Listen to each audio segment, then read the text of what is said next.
Hi there. I just thought I'd take a moment just to really bring up the point that whenever a big franchise decides it's moving into another form of media, it always kind of splits public opinion. Fans of the franchise usually get excited. Fans of the media it's moving to usually meet it with a certain bit of trepidation, and people that are fans of both seem to have kind of a weird kind of middle ground where they're a little bit tentative about whether to take that step into it. Recently with board games, we've seen a couple of exceptions to the rule that generally franchise translations never come out well. The Jaws game, for example, has been met with fairly positive reviews, and there's been things in the past in terms of video games moving to board games, like the Bioshock game and Gears of War, which were quite well received. Oh, this, please trust me, I'm a board game reviewer. Been doing it nearly a year.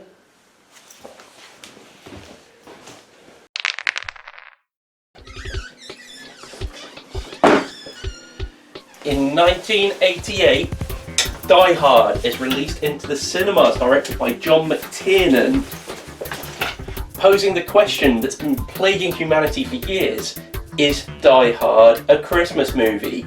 The answer to that, spoiler, is yes.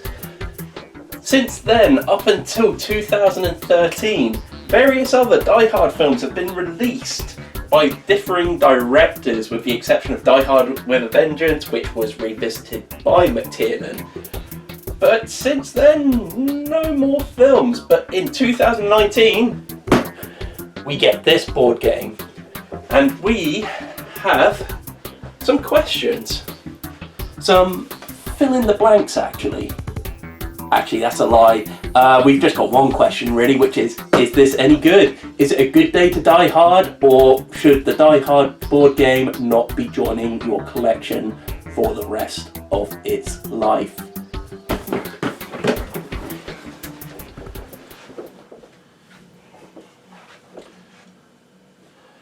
So, you see, the Die Hrd game is an asymmetrical board game played in two halves, really. One of you will be playing as John McClane and the other as the thieves. So, it's really a study in duality. So how does it work out? Is this going to work as a movie adaptation board game? Well, let's have a look. So, the game's going to be played over 3 acts. One of you, like I said, is going to be playing as John McClane, and you get these little tiny miniatures in the game. They're really, really tiny, but a cool little extra. It's really a card-based game, you see, where you're going to have a deck of cards. So what does John McClane actually do on his turn?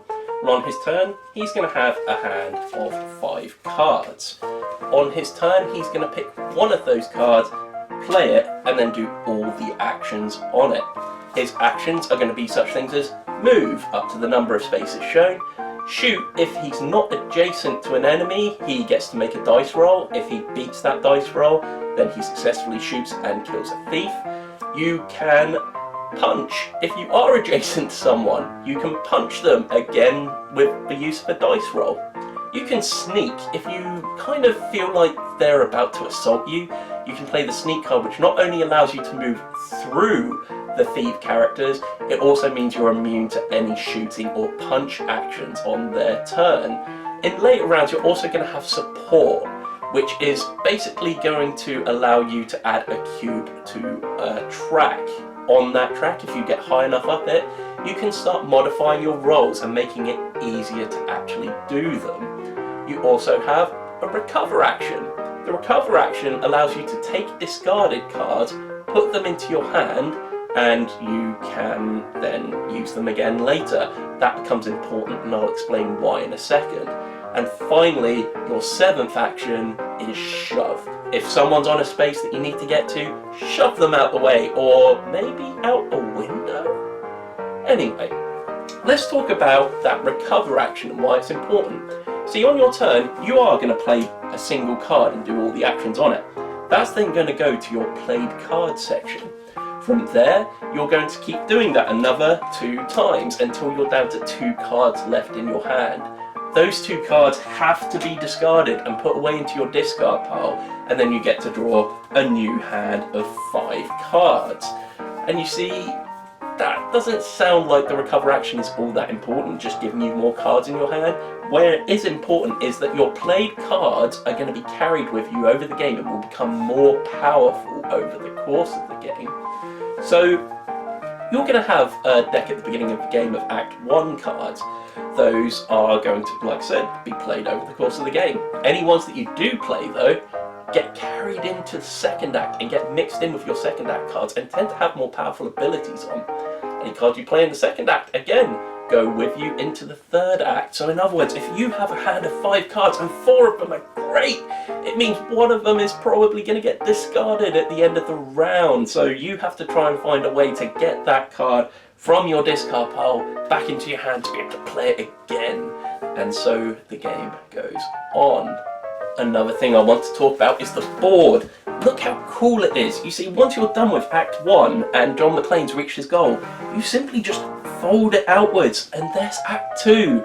Again, when everything's done in Act 2 and you're finished with that one, it folds out again perfectly into Act 3. That is a really neat little feature that I like. You see, although I've not had very good experiences with games that go over a number of acts, this actually works out quite well. There's not a lot of pieces to this game as well, which is great for this, because one of the most annoying things in board gaming is when a game plays over acts and you have to change the board state and there's tons of pieces on it. It just breaks up the whole game. This keeps things moving nicely. So what are John McClane's roles in this game? What are his objectives, his goals?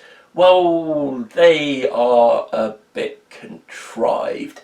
Honestly, they tend to be go here and collect something, or kill an enemy and then do something with that body. And once you've done all of those, it's simply to move onto a space that says goal. Then you move on to the next act. I mean, it really feels like they've struggled to find an innovative way, or even a good way, of making the theme fit the mechanics here.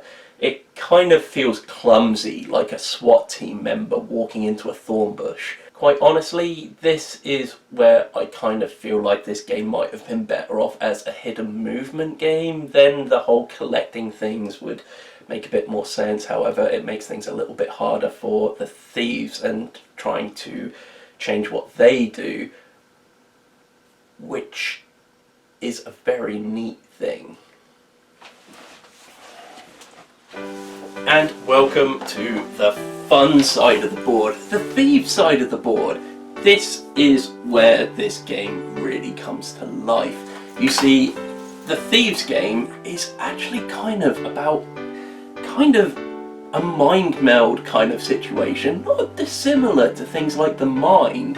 So what's going to happen on the thief side is every turn you're going to have a hand of 3 cards. Now I'm going to say right now this plays best with 3 people rather than 1 or 2, because this game basically involves you trying to sync yourselves up. Let's explain how it goes in the 4-player version of the game first. So what's going to happen is you're going to have a lead thief. The lead thief is going to change from turn to turn. What the lead thief is going to do is show the other 2 a card. Something a bit like that. It's going to have a number in the top left hand corner, and the white card actually pertains to a number on one of these lock cards. The thieves are trying to break through all 7 locks over the course of the game. Hey, just like in the film. And they're going to get harder as you break through lock to lock. So in other words, you're going to start by having 2 of these cards arranged into a grid like so. What's going to happen is you're going to unlock 1 of those numbers per turn, unless someone manages to, or between the team rather, manages to get the combination just right and unlock 2 in a turn. See, what's going to happen after they've shown them that card is they're going to select a card from their hand without talking, and they're going to play them face down. You're then going to arrange your cards into numerical order, And the middle card becomes the card that your thieves are going to take actions with on the turn. The left and right cards, you get to choose which one of those white numbers you unlock on your sequence of numbers. The thing is, if both numbers are adjacent on your grid, then you get to unlock both of them. This is really important because it pretty much doubles the speed that you're trying to unlock these locks. This does get tougher over time though. Although you start with 2 of these cards making up the grid, by the time you get to the 3rd lock, it's extended to 3 cards, and for the last 6th lock, it's going to increase to 4. Now, I said there were 7 locks. That's because you can't unlock the 7th one until the 3rd act. This kind of helps draw out the game a bit longer. You see, your goal is to unlock all of those 7. Once that's done, the game is up and John McClane loses, just like in the film. What happens on the 3rd act is you have 4 detonators around the map. If you manage to get one of your thieves on each one in order, so you have to go through 1, 2, 3 and 4 in order, unlock all of those, then the building blows up, the 2nd lock is unlocked, 7th lock is unlocked, and then you win the game. There are other ways of being able to win the game though. If John McClane at any point is out of cards and cannot fill his hand up to 5 cards, he loses the game. That can happen in any act, so he really does not want to take his time. But it just seems like the odds are really stacked against the John McClane character. And to be honest, like I said, this is the fun side of the board, and they've got actions that are very similar to John McClane's. You've got punch, you've got shoot, you have move, you also have lock one. They're really rare, and if you manage to get those as your middle card, you get extra unlock actions as well on your locks. It's really neat though. This is probably the most fun part of the game, is playing this little mini game. So there are a couple of unique actions you can take as the thieves. One of which is you can exchange out any one of your actions on your middle card for a move 1 if you really want to. Let's say you have a punch and no one is standing next to John McClane, you can turn that into a move 1. What you can't do is distribute one action over 2 people. In other words, if you've got a move 3 action, you can't move one of your thieves twice and one of them once. All of the movement has to be used on a single thief. However, a lot of the cards have, say, 2 shoot actions on or 2 move actions on, meaning that you get to use those on separate models. So not all the actions on the cards get used between them. Your cards also don't get more powerful between acts, and generally they tend to only have 3 actions on, so you're not going to be able to do something with all your thieves per turn. You have to kind of distribute them amongst. See, there's one other thing that the thieves can do, and that is they can completely forego all the actions on their middle card, and they can choose to revive their thieves on one of the green thief spaces. Now, their objectives, again, are a little bit contrived, but they're a little more interesting than John McClane's. Whereas John McClane's are fetch quests and kill quests, you can do things as the thieves, such as during the 2nd act, you can shoot out the glass in the windows. This means every time John McClane walks over the glass, he hurts his foot and has to discard one of the cards off his draw pile into his discard pile. There's also a few other things, such as there is one which carries on throughout the entire game. You see, John McClane can't be killed by being shot or punched, unlike your guys that go in one hit. What happens with him is every single time he's injured 5 times, you get to unlock another lock for reasons. So let's say John McClane makes it all the way into Act 3. He has an objective where he has to clear the crowd of people off the roof. Really, Act 3 is where John McClane's role becomes a little more interesting. However, it also becomes more frustrating, and I'll get onto that in a moment. You see, what he has to do is shoot up into the air and move the crowd closer towards one of the sets of stairs. Problem is the thieves can block him by moving people behind the crowd. You see, they only move in the direction that he shoots from. So in other words, if he's standing on the left side of them and shoots into the air, they move 1 space to the right. It can become a little bit frustrating.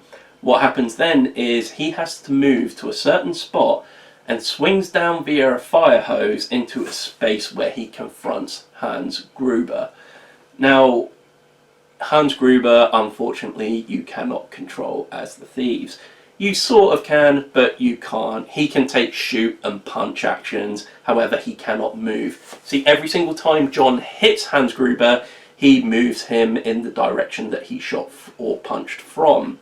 So, in other words, again, much like the crowd, if you punch him from the right-hand side of him, he moves one space to the left. Now, this keeps going until you force him to a window space, in which you either shove, shoot, or punch. On a success on that action, Hans Gruber gets killed and falls from the roof. And the game is up, and John McClane wins. However, it's a bit of a frustrating rigmarole for John McClane to go through. You can also kind of shoot yourself in the foot. You see, once John McClane is down into the floor with Hans Gruber, he can no longer get back up to where the helipad is. Now, this is where all the thieves' detonators are. Remember when I said earlier in the review that the thieves have to move across 4 detonators and then the building's detonated and that's it? Yeah, he can't get back up there to stop it if they unlock the 6th lock, sorry. Which means then he's really up against it, because they're probably going to be using all of their turns to move, because there's no point in Hans punching or shooting John McClane anymore, because all that will do is just, well, it won't do anything anymore because the locks are all open. So you're just going to be moving, and John is very much against the clock again, which he has been throughout this entire game. And this is one of the main things I really want to criticise this game for. You see, there's no room for John McClane to be clever in this game. He simply wants to tank his way through all 3 acts as quickly as possible, because if he lets up at all, the thieves will probably win. You really have to have at least one act that goes completely in your favour in order to make it through. Okay, so where does that really leave us with this game? Well, it's a fun little distraction. Like I said, the thieves' role in this game is actually really, really cool. I really, really enjoyed it. You see, with the exception of certain things in this game, generally it's fun. Like I said, if you're playing as the thieves, you're going to have a good time. The fault solely lies in how the John McClane side of things play. You see, the whole thing of the hand management and managing which cards go into your discard pile, that's actually really, really cool. I really, really enjoy it. However, the things are the goals in the game. It really feels like a lot of work has gone into how you play as the thieves, and this kind of reflects in how difficult it is to win as John McClane. You see, considering that this film ends with the hero winning, you would have thought it would be more difficult for them, for the thieves that is. Because you see, John kind of just has to power his way through the entire game and get it done as quickly as possible. If he doesn't do this, the thieves are probably going to win. I've seen one win in this game as John McClane, and that was only because they pretty much breezed through the second act. Went through it as fast as possible and actually got through it in no time whatsoever. And to be honest, they only won by maybe 2 turns or something like that. It was ridiculous. You see, John can't hang around. If he decides to take his time and get more cards into the final act, all he's doing is giving the thieves more time in order to unlock more locks and get that done as quickly as possible. Because you see, as soon as you swing down into that last part of the final act and confront Hans Gruber, like I said, you cannot get back to that roof to stop them from respawning other thieves, moving across all 4 detonators and blowing up the building. You are on a time limit, like an even narrower time limit once you go down and confront Hans Gruber. It all seems a little bit frustrating.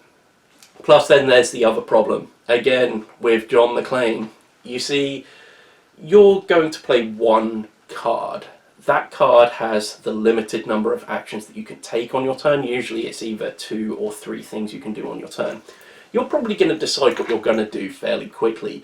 Then you're waiting whilst the thieves are on the other side of the table, having fun, laughing, having a really good time, but they're also going to be taking their time. You see, not only do they have to go through the process of each picking a card and showing it to one another, but they're also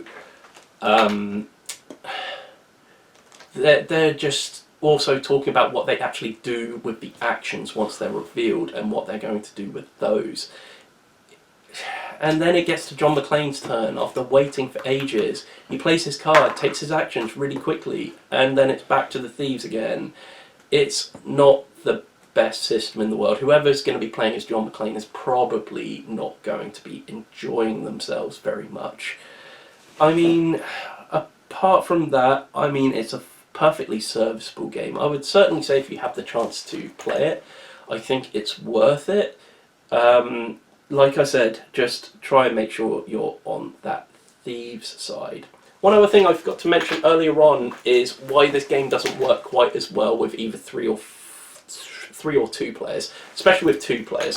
So there's an alternate version of the way that the playing of the cards work. If you're playing as one player, you still have your hand of 3 cards, but you look at one card, you get to see what that is, and then the second one is played blind from the deck. You then have to choose a third card to put in there and choose whatever you think card is going to fit within that. Kind of finely balancing between what actions you want to take during your turn and which numbers you want to unlock on the track. I would usually say the way the thieves always play in this game is trying to unlock as many locks on the lock pad as possible, and not worrying about what they're doing on their turn quite as much. You see, John McClane is probably still going to take a while to get to the end of the game.